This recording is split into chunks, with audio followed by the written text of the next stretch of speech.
A'udzubillahi minasyaitonirrajim. Bismillahirrahmanirrahim. Assalamualaikum warahmatullahi wabarakatuh. Alhamdulillahirabbil alamin. Assalatu wassalamu ala asrafil anbiya'i wal mursalin wa ala alihi wa ashabihi rasulillahi ajma'in. Amma ba'd. Ibu-ibu yang saya sayangi karena Allah, alhamdulillah Allah hadirkan kita kembali dalam majelis ini. Sebelum kita mulai kajian kita berdoa kepada Allah, semoga siapapun kita yang hadir, insyaallah Allah sehatkan badan kita, Allah kuatkan jasad kita, Allah tambah ruh keimanan kita, Allah luaskan rezeki kita, Allah angkat segala masalah kita, Allah jauhkan kita dari orang-orang zalim, Allah matikan kita dalam keadaan husnul khatimah. Amin. Allahumma amin. Ibu-ibu semua sehat? Alhamdulillah. Selanjutnya, innallaha wa malaikatahu yusalluna 'alan nabi ya ayyuhalladzina amanu sallu 'alaihi wa sallimu taslima. Salawat salam kita hadiahkan kepada baginda Rasulullah sallallahu alaihi wasallam dengan lafaz Allahumma salli ala Muhammad wa ala ali Muhammad. Ibu-ibu, ini adalah kali pertama kita datang dalam pengajian setelah lewat bulan Ramadan dan Syawal. Maka nggak ada salahnya, suara jelas ya? Maka nggak ada salahnya kita membahas tentang apa kewajiban dan keutamaan orang yang hadir dalam majelis taklim. Apa tujuan kita membahas ini? Untuk memotivasi kita semuanya sehingga kita rajin untuk datang dalam pengajian. Insyaallah. Kita mulai ibu-ibu ya. Jadi ibu-ibu, ilmu itu ada dua. Yang pertama ada namanya ilmu dunia. Menuntut ilmu dunia itu hukumnya adalah fardu kifayah. Wajib tapi bisa diwakilkan oleh sebagian orang. Contoh, misalnya nih, kalau kita jadi dokter, tidak perlu semua orang jadi dokter. Cukup ada satu dokter di daerah kita, yang lain tidak perlu jadi dokter, tidak berdosa. Cukup ada satu bidan di daerah kita, maka yang lain tidak perlu jadi bidan, tidak berdosa. Karena itu ilmu dunia. Ilmu dunia hukumnya fardu kifayah. Sama dengan memandikan jenazah. Datang ketika memandikan jenazah, tidak perlu semua orang mandikan jenazah. Cukup 6 orang yang memandikan, maka yang lain terkena bebas dari dosa. Karena status hukumnya adalah fardu kifayah. Itulah ilmu dunia. Nah, dia beda dengan ilmu akhirat, ilmu agama. Menuntut ilmu agama ini status hukumnya sama dengan sholat. Hukumnya adalah fardu ain. Nah, fardu ain ini dia tidak bisa diwakilkan. Apa maksudnya tidak bisa diwakilkan? Memang nggak bisa diwakilkan sama sekali. Memang kita harus datang dalam majelis taklim walaupun cuma sekali seminggu, melepaskan kewajiban fardu ain kita. Abang aja lah datang bang, nanti apa ceramah ustadz tuh sampaikan ke saya. Nggak bisa. Kau aja lah datang, nanti apa ceramah ustadz tuh sampaikan ke saya. Nggak bisa. Karena tetap bertemu dengan ustadz atau ustazahnya, itu adalah hukumnya fardu ain. Dia tidak bisa diwakilkan. Mau kita seorang ustadz, mau kita ibu rumah tangga, mau kita menteri, mau presiden, dan seterusnya. Menuntut ilmu akhirat, itu hukumnya fardu ain. Nah, ibu-ibu yang saya sayangi karena Allah, maka kalau hukumnya fardu ain, dia akan lebih terasa berat. Karena kenapa? Karena harus dikerjakan, betul ya? Sholat itu 5 kali sehari semalam, kalau tidak terbiasa, dia akan terasa berat. Maka dia akan terasa berat. Karena kenapa? Karena dia adalah diwajibkan 5 kali sehari semalam, makanya jadi terasa berat. Nah, biar dia jadi mudah, satu aja maksudnya. Ketika ibadah itu terasa berat, berarti niatnya belum duduk, itu ya. Kalau niatnya udah duduk, maka dia menjadi ringan. Nah, saya sering bilang sama ibu-ibu, kita ulang lagi kajian kita.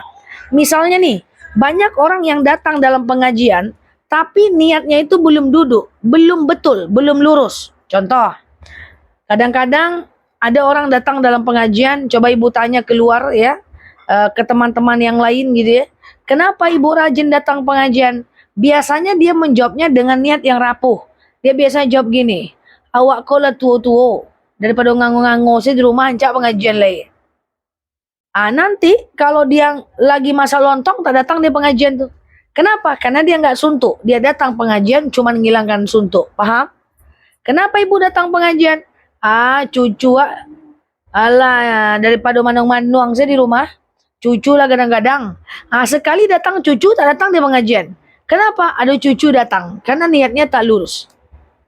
Oke? Atau misalnya dia datang dalam pengajian, tujuannya apa? Ingin mencari ilmu. Kalau tujuannya datang, kalau niatnya datang untuk mencari ilmu, itu juga lemah, Bu. Lah, datang ke pengajian, nggak ngerti ceramah ustadznya. Lain ujung, lain tengah, lain pangkai. Anda ngerti wak ceramah ustadz itu dan cak datang pengajian lain. Ya kan? Karena tujuannya mendapatkan ilmu.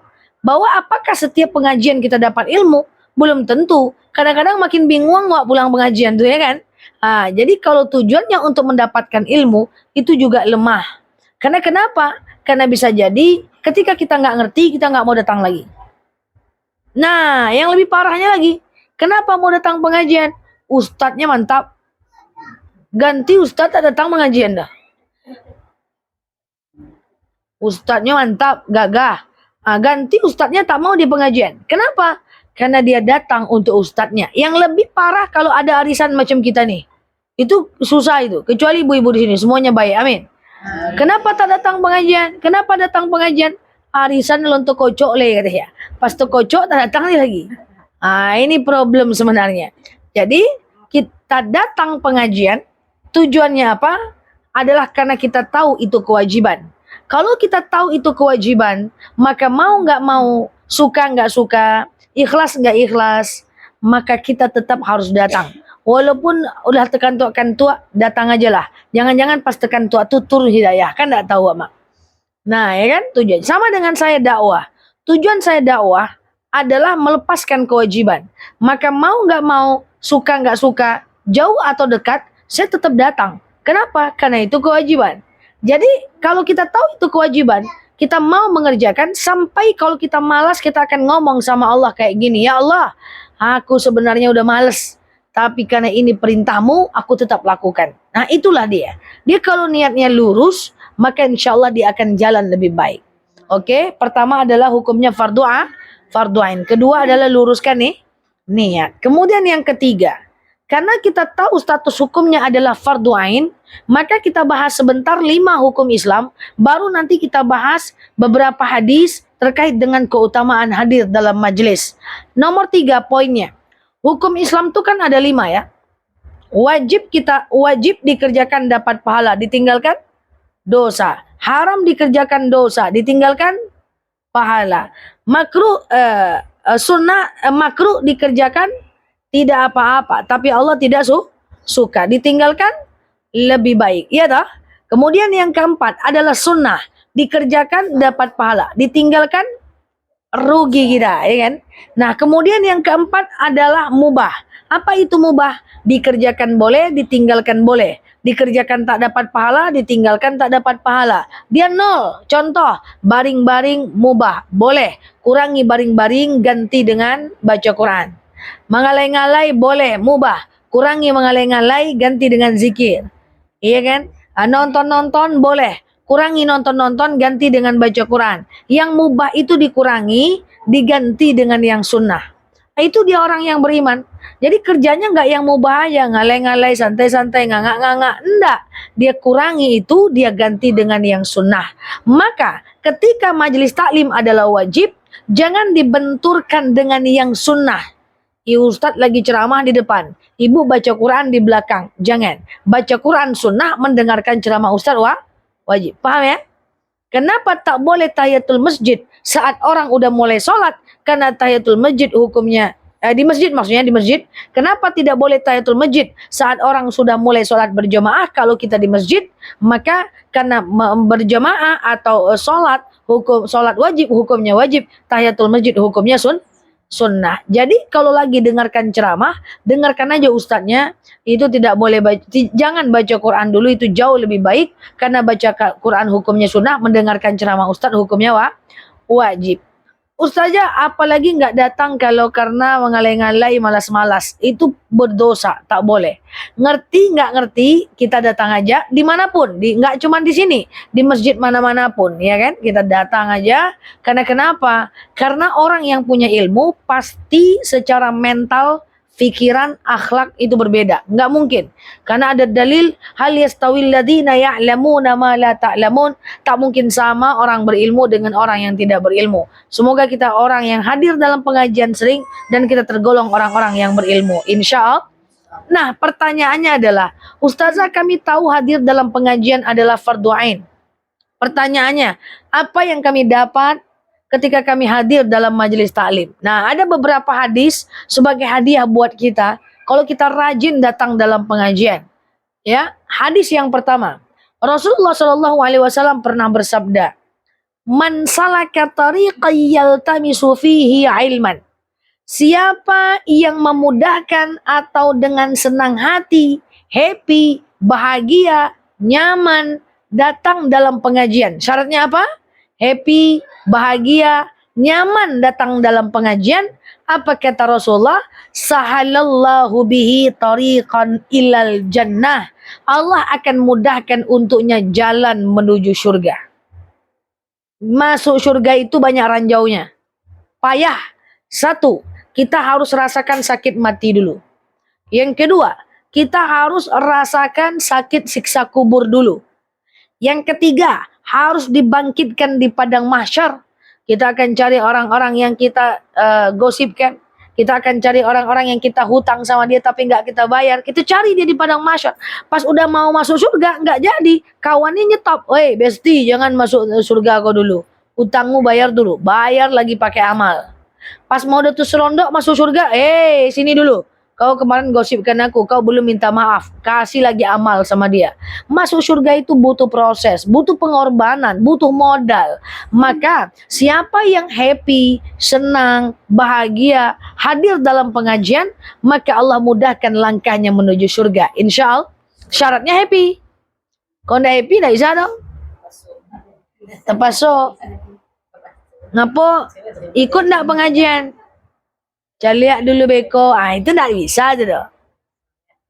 Dia harus happy, semangat, healing kita datang ke pengajian, maka insya Allah Allah mudahkan.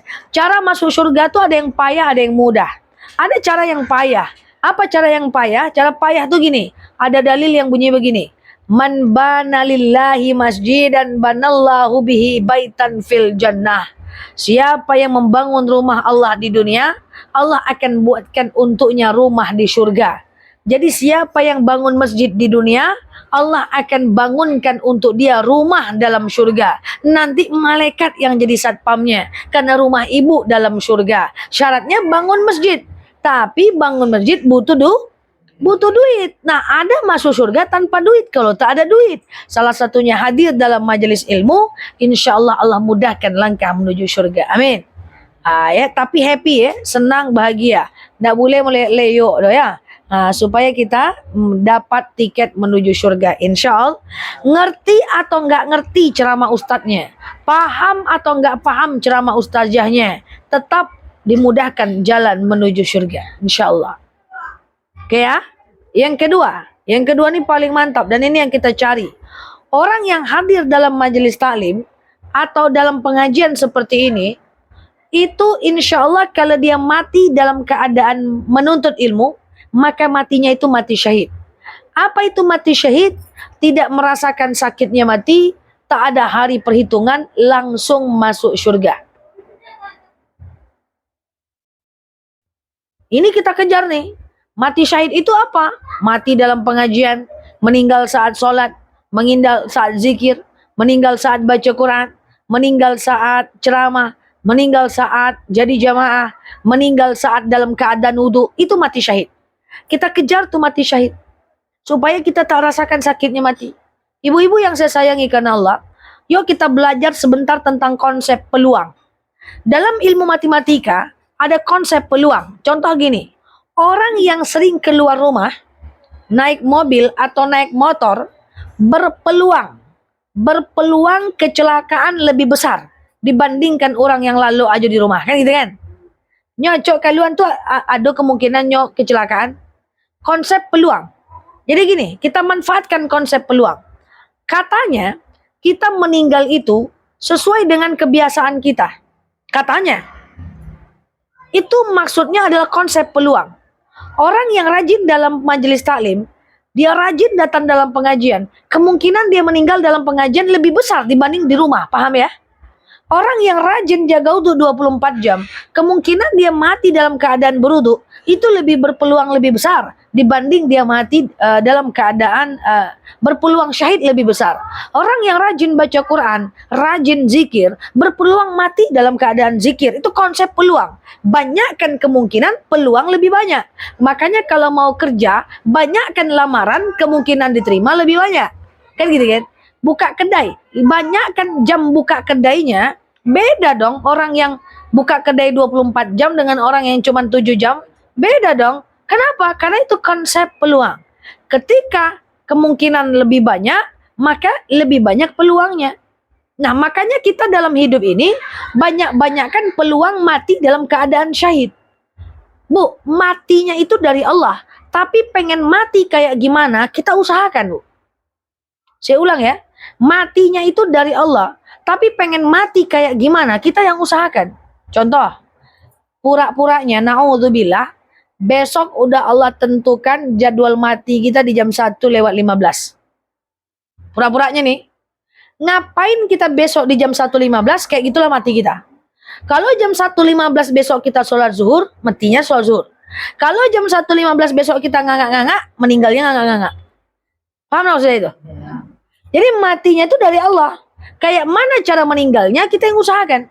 Kalau besok jam 1:15 kita lagi gosip, meninggal lagi gosip. Kalau besok kita 1:15 lagi di mall, meninggal di mall. Meninggalnya dari Allah. Matinya kayak gimana, kita yang usahakan. Makanya kalau ke mall jangan lama-lama betul. Mati di mall beko.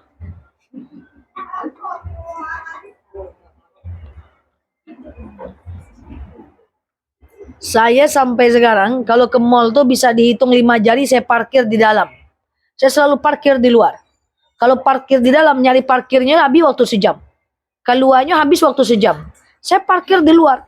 Nanti saya lari masuk ke dalam mall, saya cari barang yang saya mau, saya makan, saya keluar. Memang sangat sebentar. Kadang-kadang saya udah searching dulu saya mau cari apa. Saya telepon dulu tokonya. Baru saya tinggal datang, saya beli, saya pulang.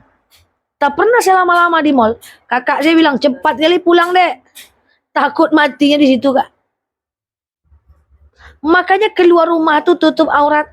Jemur pakaian tuh tutup aurat. Takutnya pas jemur pakaian pakai KTB dipatok ular mati. Kan nggak tahu kapan matinya nih. Oke?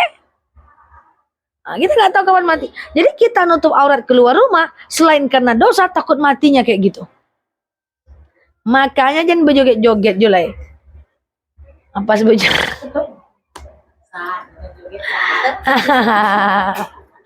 Pas berjoget itu terpleset, terjelungkang, meninggal.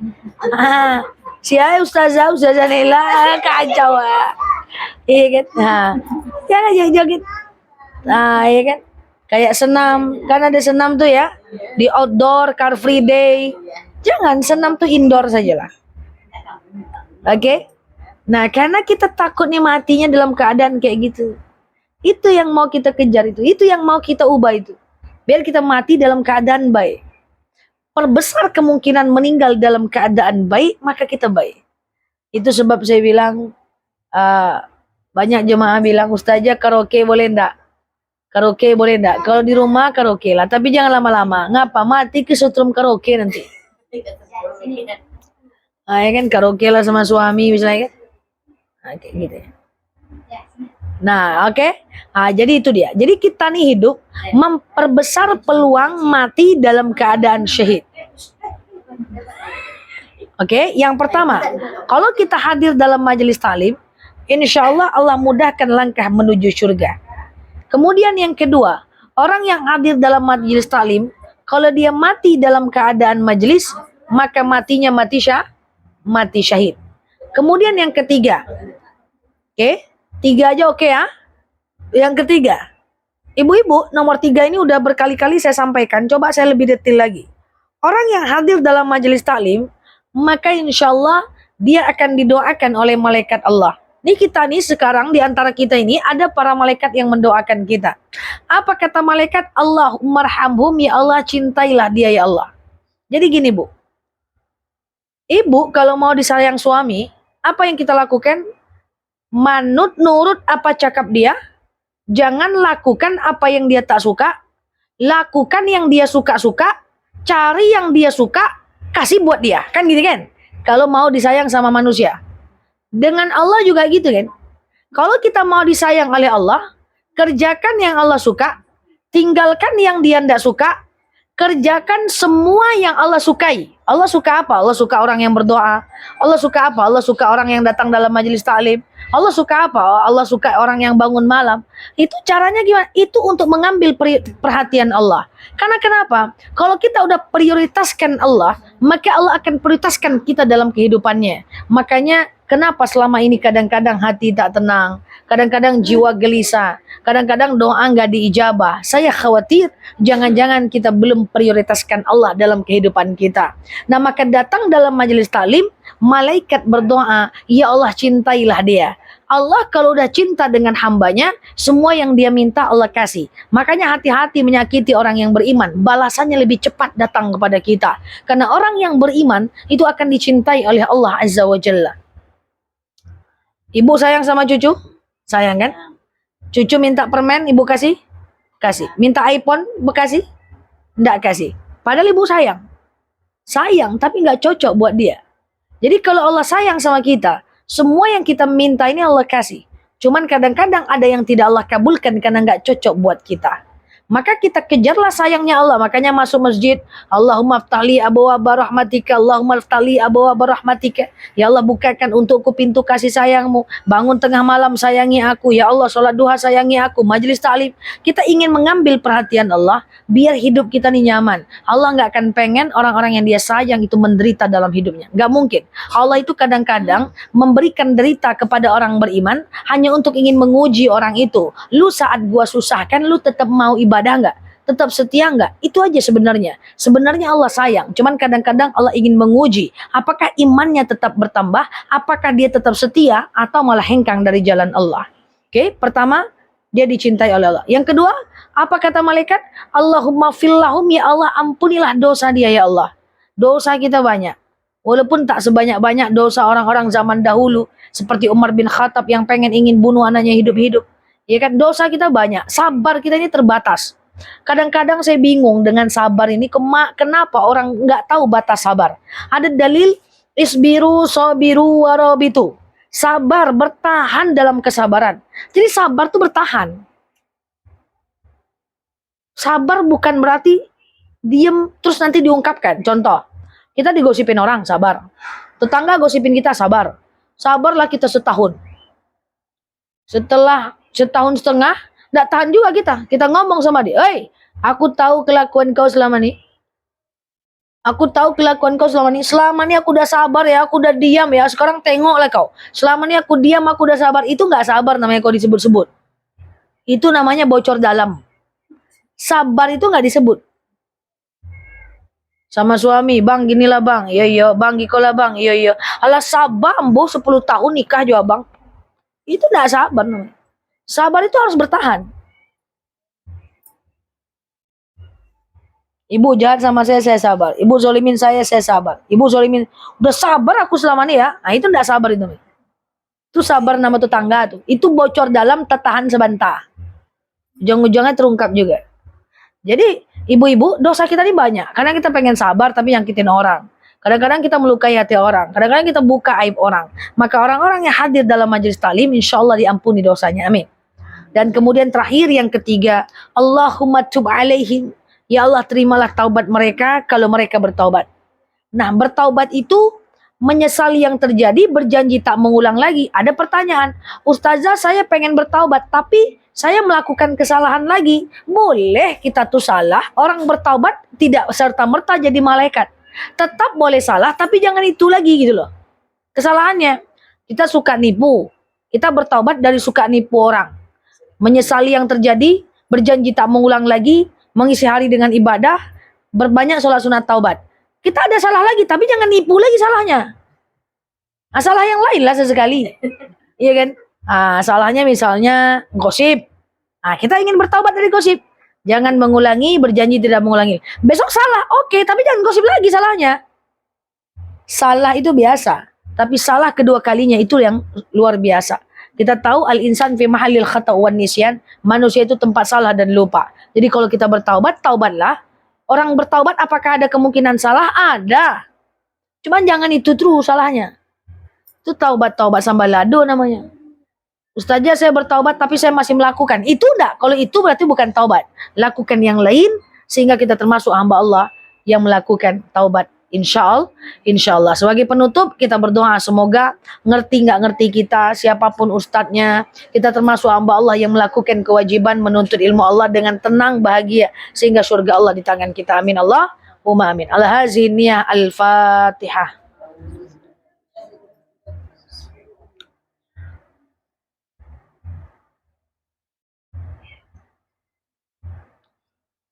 Amin ya Allah, amin ya Rahman, amin amin ya mujibas sailin. Allahumma salli ala Muhammad wa ala ali Muhammad. Allahumma inna nas'aluka ridhaka wal jannah, na'udzubika min sakhatika wan nar. Allahumma inna nas'aluka salamatan fi dinina, afiyatan fi jasadina, ziyadatan fi ilmina, barakatan fi rizqina, taubatan qablal maus, rahmatan indal maus, maghfiratan ba'dal maus. Allahumma hawin alaina fi sakaratil maus, najatan minan nari wal afwa indal hisab. Allahumma antas salam minkas salam wa ilaika ya'udus salam, fahyina rabbana bisalam wa dakhalnal jannata darussalam. Tabarak rabbana wa ta'ala ya hazal jalali wal ikram. Allahumma inna na'udzubika minal hammi wal hazan, na'udzubika minal ajzi wal kasal, na'udzubika minal jubni wal bukhli, na'udzubika min ghalabatid daini wa qahar rijal. Allahumma yassir alaina umurana wa la tu'assir alaina umurana ya rabbal alamin. Allahumma in kana rizquna fis sama' fanzilhu wa in kana rizquna fil ardi fa akhrijhu wa in kana rizquna ba'idan fa qaribhu wa in kana rizquna haraman fatahhirhu wa in kana qalilan fakathirhu ya rabbal alamin. Allahumma rabbana anfa'na bima علمتنا وعلمنا ما ينفعنا. اللهم ربنا هب لنا من ازواجنا وذريتنا قرة اعين واجعلنا للمتقين اماما. اللهم اغفر لنا ذنوبنا ولوالدينا وارحمهما كما ربونا صغارا. اللهم يسر علينا امورنا ولا تعسر علينا امورنا يا رب العالمين. اللهم استجب دعانا يا الله، استجب دعانا يا رحمن يا رحيم يا مجيب السائلين. اللهم صل على محمد وعلى ال محمد. سبحان ربك رب العزة عما يصفون، سلام على المرسلين، الحمد لله رب العالمين.